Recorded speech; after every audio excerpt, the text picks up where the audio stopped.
PE na bati is for sale na Daga. Ayun po sir, dito ako sa ano ngayon, Villasis, yung sinabi ko sa inyo. 8,366 yan, kasama po natin yung seller. Ito po yung property, siguro nasa 30 mahigit yung frontage niya, pakaluwang, Barangay Road.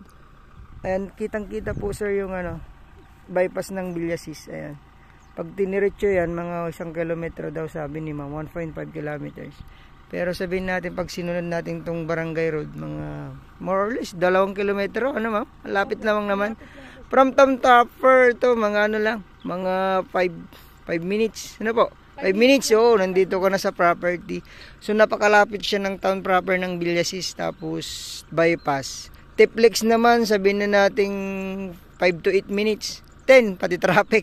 So 10 minutes ang lapit. Ano po, napakalapit din po ng ano to, ng Ordaneta. Tapos back to back road siya. Ito, tapos sa likod may daanan, irrigated pa. May Ano? access po doon, yung cold storage may daan po sa paliit. Papunta dito. Okay. Pagka natapos ano? Opo, may tulay po kasi ditong maliit na dinadaanan namin dyan sa parting dyan. Yan ma'am. Opo, susundan lang po yan. Kaso yung daan po doon is Okay. tamang-tama lang po sa isang sasakyan na 40 stop. Lusot-lusutan po pala tong daan nito. Ito, tinatamnan ni ma'am ng palay, gulay, mais. Pero ngayon, hindi na tinatamnan kasi ibibenta na. So, napakaganda ng place. Pwede siyang maging farmhouse. Tayo ng bahay dito, tapos sa likod. Ano ma'am, yung hanap nyo maganda. May farmhouse din po dito natatanaw sa dito. Dito. Mapapakita ko sa drone ma'am. Sa drone. Dito doon, sir.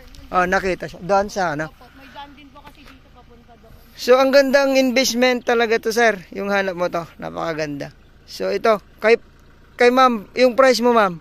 280 sir yung price ko po. All in hanggang transfer yon. Opo. Oh, yun. Narinig niyo po sa ma'am na lang pong nagsabi. 280. Pangalan mismo ni ma'am. So, wala tayong extrajudicial sir. Napakalinis nito.